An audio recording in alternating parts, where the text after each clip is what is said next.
नमस्कार, मैं हूं कनिष्का। दी सिनेमा शो के आज के एपिसोड में हम बताएंगे कि क्या बैट्स ऑफ बॉलीवुड से समीर वानखेड़े वाला सीन हटने वाला है, राजामौली के खिलाफ पुलिस कंप्लेन क्यों हुई है और साथ ही ये भी बताएंगे कि धुरंधर पर नकल के आरोप क्यों लग रहे हैं। मगर शो शुरू करने से पहले एक ज़रूरी सूचना। नवंबर चल रहा है, सर्दियों वाले, गीज़र वाले और तमाम तरह के जोक्स एक बार फिर से आने वाले हैं। हर साल ये होता ही है। इसी के साथ हर साल एक और चीज़ होती है, हमारा सालाना अड्डा। कई सारे सिंगर्स, कॉमेडियंस, परफॉर्मर्स सब आते हैं। इसके साथ ही आता है एक मौका कि हम और आप भी आमने सामने मिल पाएं। कब तक यूट्यूब पर ही फर्स्ट कमेंट किया जाए और हम कितने कमेंट लाइक करें, इसलिए आप लोग आइए, मिलते हैं। तारीख है 21 नवंबर से 23 नवंबर तक। जगह है दिल्ली का major Dhyanchand national stadium. Registration के लिए lallantop.com पे दिए बैनर पे क्लिक कीजिए या डिस्क्रिप्शन में दिए लिंक पर क्लिक करें। बनिए 3 दिन लल्लनटॉप अड्डे का हिस्सा सिर्फ 799 रुपए में। डिस्काउंट कोड यूज कीजिए LT200। तो चलिए अब शुरू करते हैं द सिनेमा शो।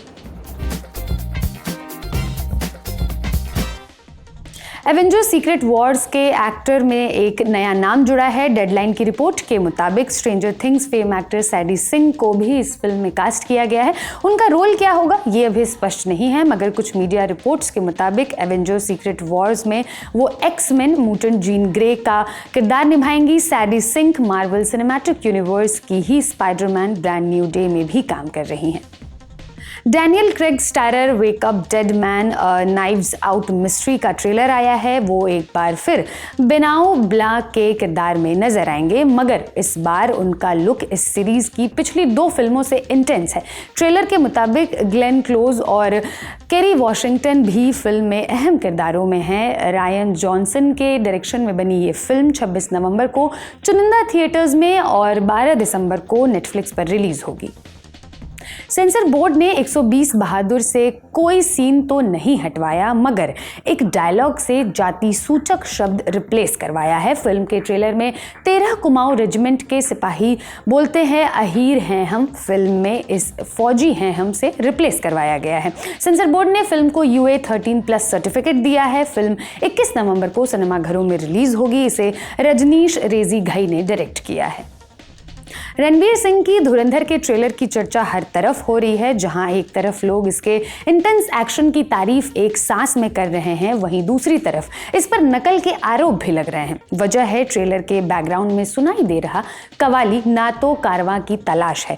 ये कवाली साल 1960 की फिल्म बरसात की एक रात की है। ये मधुबाला और भारत भूषण पर फिल्माई गई थी। इंटरनेट पर लोग इस बात की आलोचना कर रहे हैं। एक यूजर ने रेडिट पर लिखा, बॉलीवुड के पास जीरो ओरिजिनलिटी है। कभी साउथ से कॉन्सेप्ट चुराते हैं तो कभी कोरियन फिल्म कॉपी कर लेते हैं। अब मधुबाला की कवाली चुराई है। इतने पोएटिक सीन की कवाली को खून खच्चर के लिए इस्तेमाल किया। अब लग रहा है कि फिल्म के सीन भी कहीं ना कहीं से कॉपी किए गए हैं। Film maker Sujoy Ghosh makers के बचाव में आए। उन्होंने एक्स पर लिखा, किसी ने नहीं कहा कि वो ओरिजिनल सॉन्ग है। अच्छा हुआ जो मेकर्स ने बरसात की एक रात का ये गाना लिया। सलमान की सिकंदर के डायरेक्टर AR मुरुगदास ने सलमान की लेट लतीफ़ी के बारे में बात की थी। अब बैटल ऑफ गलवान के सेट से भी ऐसी ही खबरें आई है। इस बारे में बॉलीवुड हंगामा ने सूत्रों के हवाले से लिखा, बैटल ऑफ गलवान की शूटिंग शुरू होने से पहले सलमान डायरेक्टर अपूर्व लाखिया के साथ बैठे और कहा कि देखो भाई, मैं अपने काम की रिदम नहीं बदल सकता, मगर मैं ये करूँगा कि मैं तुम्हें मेरे आने का वक्त पहले ही बता दिया करूँगा। जैसे अगर मैं कहूँ कि मैं शाम 6 बजे आ रहा हूँ तो मैं ठीक 6 बजे पहुँच जाऊंगा। बताने के बाद भी सुबह 9 बजे से सेट पर आके बैठना तुम्हारी बेवकूफ़ी होगी। ऐसे में अपूर्व लाखिया ने सलमान के मुताबिक शूटिंग शेड्यूल एडजस्ट किया। SS राजामौली ने अपनी फिल्म वाराणसी का टाइटल बड़े भारी लेवल पर लॉन्च किया, मगर हो सकता है कि उन्हें ये टाइटल छोड़ना पड़े। कुछ दिन पहले ये बात सामने आई थी कि राम भक्त हनुमा क्रिएशंस नाम के एक प्रोडक्शन हाउस ने ये टाइटल पहले ही रजिस्टर करवा रखा है, मगर राजामौली ने उसे मुंह मांगी दाम पर टाइटल खरीद लिया है। जबकि इंडिया टुडे की लेटेस्ट रिपोर्ट की माने तो राम भक्त हनुमा क्रिएशन के पास टाइटल साल 2023 से ही है। हाल ही में इस प्रोडक्शन हाउस ने जुलाई 2026 तक के लिए टाइटल रजिस्ट्रेशन रिन्यू करवाया है।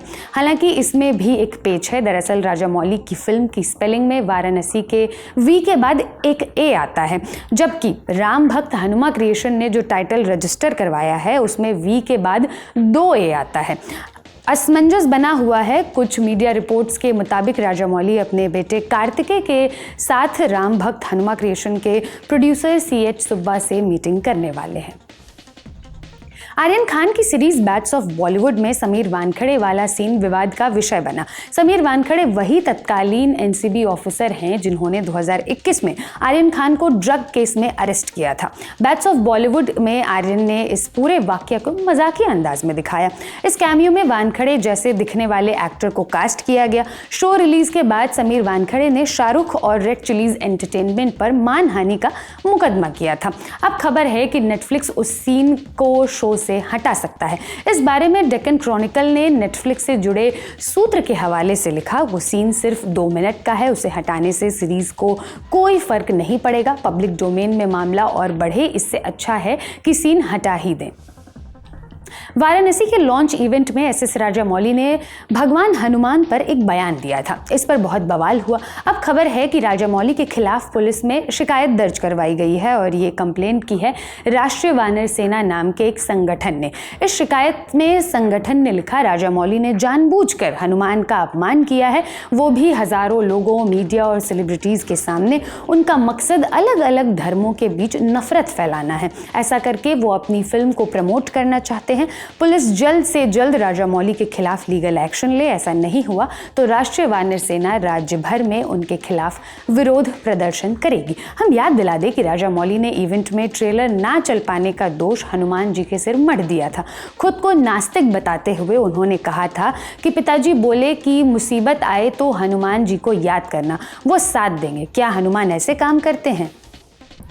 मस्ती 4 का सेंसर सर्टिफिकेशन प्रोसेस पूरा हो चुका है। बॉलीवुड हंगामा की रिपोर्ट के मुताबिक CBFC ने फिल्म के 6 डायलॉग्स में बदलाव करवाए हैं। जानवरों के कुछ विजुअल्स भी डिलीट करवाए हैं। कुछ डायलॉग से बहन और आइटम जैसे शब्द हटवा कर वहां दूसरे शब्द जुड़वाए गए हैं। इन सब बदलावों के बाद बोर्ड ने फिल्म को A सर्टिफिकेट दिया है। मिलाप जवेरी के डायरेक्शन में बनी फिल्म 21 नवंबर को सिनेमाघरों में रिलीज होगी। हैदराबाद की रामोजी फिल्म सिटी में 15 नवंबर को वाराणसी का ट्रेलर लॉन्च हुआ। इवेंट में प्रियंका चोपड़ा ने अंग्रेजी के साथ तेलुगु में भी बात की। हाल ही में एक फैन ने इंस्टाग्राम पर उनसे पूछा कि क्या फिल्म में आपने तेलुगु डायलॉग वो खुद डब करेंगी। जवाब में प्रियंका ने कहा कि इसके लिए वो बहुत मेहनत कर रही हैं। खबर है कि प्रियंका इन दिनों तेलुगु क्लासेस ले रही हैं। राजामौली भी उन्हें गाइड कर रहे हैं। कुणाल खेमू और Manoj Pahwa starrer web series single पापा की रिलीज डेट आ गई है। ये 12 दिसंबर को नेटफ्लिक्स पर प्रीमियर होगी। आयशा राज और प्राजक्ता कोहली इस शो की फीमेल लीड्स हैं। इसे शशांक खेतान, हितेश केवल्य और नीरज उधानी ने डायरेक्ट किया है। संजय मिश्रा और महिमा चौधरी स्टारर फिल्म दुर्लभ प्रसाद की दूसरी शादी की रिलीज डेट आ गई है। ये फिल्म 19 दिसंबर को सिनेमाघरों में रिलीज होगी। फिल्म में व्योम व्यास और पलक लालवानी ने भी अहम किरदार निभाए हैं। इसे सिद्धार्थ राज सिंह ने डायरेक्ट किया है। अब बारी है आज के फिल्म रिकमेंडेशन की। द ललन टॉप सिनेमा के एडिटर गजेंद्र सिंह भाटी से सुनिए एक बेहतरीन फिल्म का सिनॉप्सिस। आइज़ाक असिमोव जिन्होंने रिकमेंड किया जोजो रैबिट। जोजो रैबिट एक बहुत ही शानदार ह्यूमरस फिल्म है। एक ऐसे बच्चे की कहानी जो हिटलर बनना चाहता है। बहुत फन, बहुत अल्टीमेट किस्म का रिफ्रेशिंग और लाइट हार्टेड सिनेमा आप ज़रूर देखें। जोजो रैबिट को आप देख सकते हैं जियो हॉटस्टार पर।